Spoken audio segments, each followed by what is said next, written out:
یہ ساری علامتیں قرب قیامت کی ہیں۔ مسلمانوں، وہ وقت جلد آنے والا ہے جب اللہ کا کلام دلوں، زبانوں اور کاغذوں سے اٹھا لیا جائے گا۔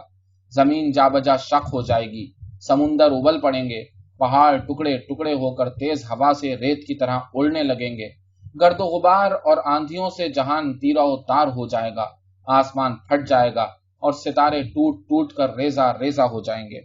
مسلمانوں، جاؤ، گاؤں گاؤں، قریہ قریہ، شہر شہر لوگوں کو خبردار کر دو کہ انسان من حیث القوم توبہ و استغفار کر لے، کیونکہ قیامت آنے والی ہے۔ اور اس طرح ملاؤں نے اپنی لسانی اور زور خطابت سے عوام کو قرب قیامت کا ایسا یقین دلا دیا کہ ہر شخص ڈرا ڈرا سہما سہما نظر آنے لگا۔ حکومت کے خلاف ہر طرف ایک بددلی سی پھیلنے لگی، ملاؤں کی تحریک روز بروز زور پکڑنے لگی، ملک بھر میں جگہ جگہ پہلے چھوٹے چھوٹے پھر بڑے بڑے جلوس نکلنے لگے۔ اسی طرح ان کے جلسوں کے شرکاء کی تعداد بھی جلد جلد بڑھنے لگی۔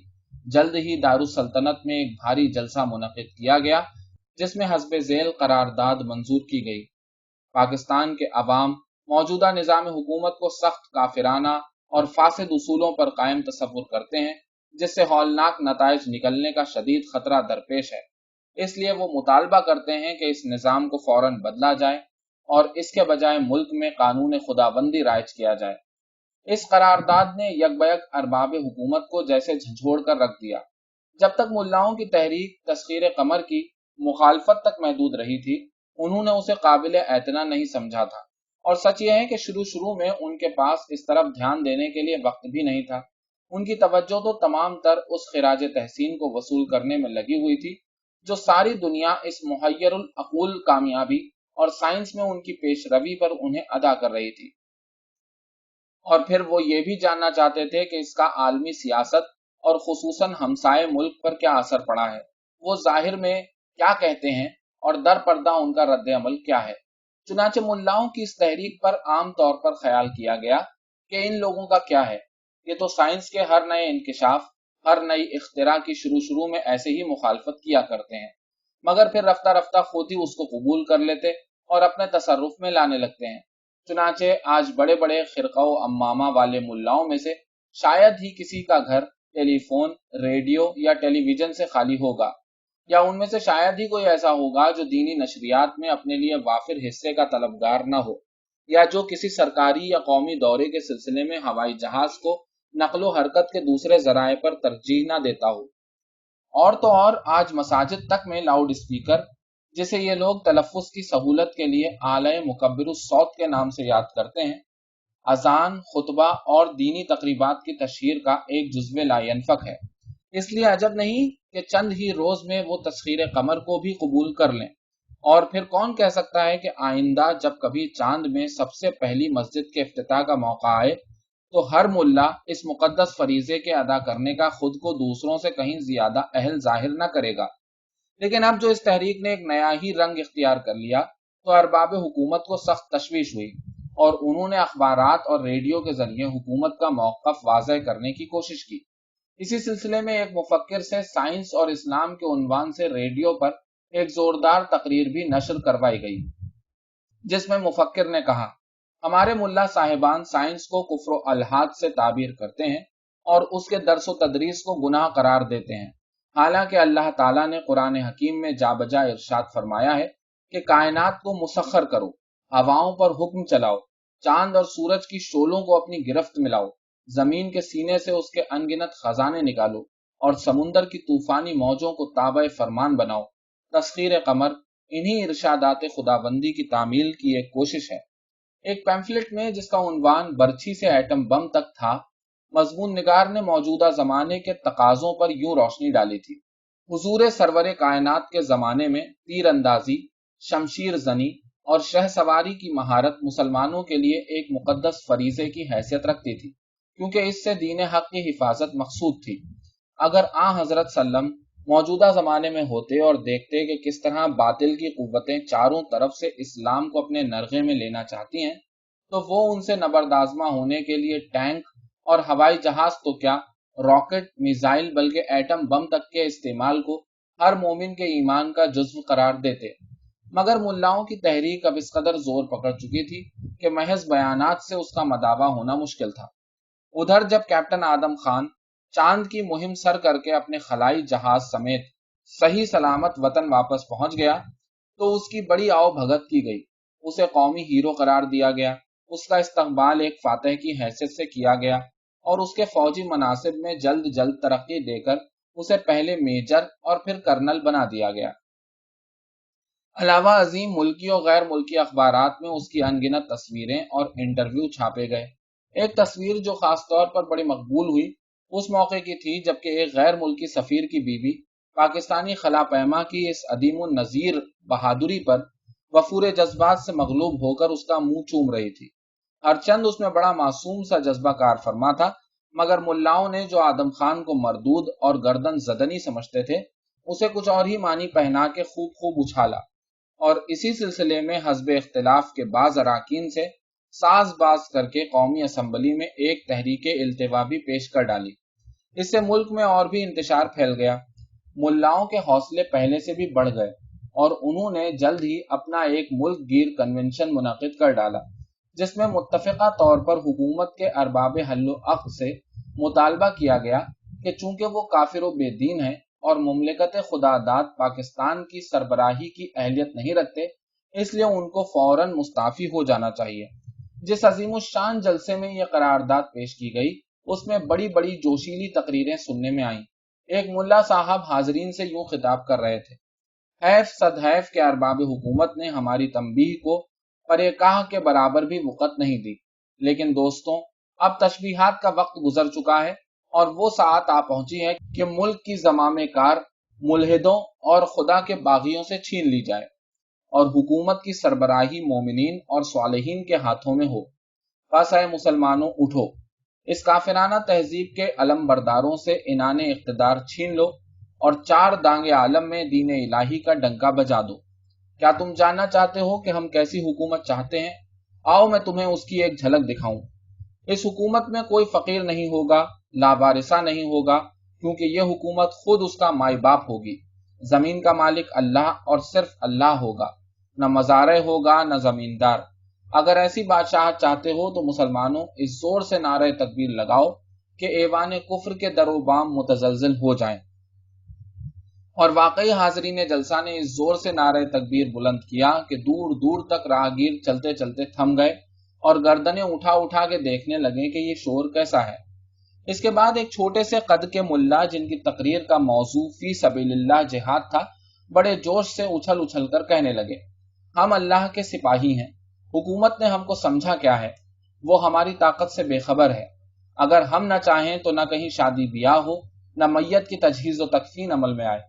حکومت لاکھ اعلانات کرتی پھرے، میں کہتا ہوں دوربینیں لگا لگا کے دیکھے، ہوائی جہازوں میں بادلوں سے اوپر اوپر پرواز کرے، ٹیلی فون کے ذریعے دوسرے شہروں سے شہادتیں فراہم کرائے، مگر جب تک ہم اپنی ان گنہگار آنکھوں سے ہلال کو نہ دیکھ لیں، نہ عید کی خوشی ہو نہ محرم کا سوگ۔ حکومت اس باب میں بارہا ہم سے متصادم ہو کر ہماری طاقت کا اندازہ کر چکی ہے۔ جب یوں کھلم کھلا نعرہ بغاوت بلند ہونے لگے تو کون حکومت اسے ٹھنڈے پیٹوں گوارا کر لے گی؟ چنانچہ ان تمام مقررین کو جنہوں نے اس جلسے میں اشتعال انگیز تقریریں کی تھی، نقص امن کے خطرے کے تحت راتوں رات ان کے ٹھکانوں سے گرفتار کر لیا گیا اور ملک بھر میں دفعہ 144 نافذ کر دی گئی، جس کی روح سے لاٹھیوں، تلواروں، برچھی بھالوں اور دوسرے ہتھیاروں کو لے کر چلنا، اینٹ پتھر تیزاب اور سوڈے کی بوتلوں کو دنگے فساد کی غرض سے جمع کرنا، 5 یا زیادہ اشخاص کا اکٹھا ہونا ممنوع قرار دیا گیا۔ ان گرفتاریوں نے اور بھی آگ بھڑکا دی۔ حکومت کے اس فعل کو مداخلت فی الدین سمجھا گیا۔ لوگ اپنے مذہب سے خواہ کتنے ہی بیگانہ کیوں نہ ہوں، مگر ایک مرتبہ جب ان کو یقین دلا دیا جائے کہ یہ ان کے دین کی حرمت کا سوال ہے تو یک بارگی ان کے مذہبی احساسات بیدار ہو جاتے ہیں اور وہ ایک جنون کی سی کیفیت میں دین کی خاطر جان تک دے دینے سے دریغ نہیں کرتے۔ یہی حال اس تحریک کا ہوا۔ عوام میں ہر طرف ناراضگی پھیل گئی، لیکن چونکہ جلسوں جلوسوں پر پابندی عائد تھی اور وہ برملا غم و غصے کا اظہار نہ کر سکتے تھے، اس لیے وہ ایک ایک دو دو کر کے مسجدوں میں پہنچنے لگے اور خود کو ملاؤں کی تحریک سے وابستہ کرنے لگے۔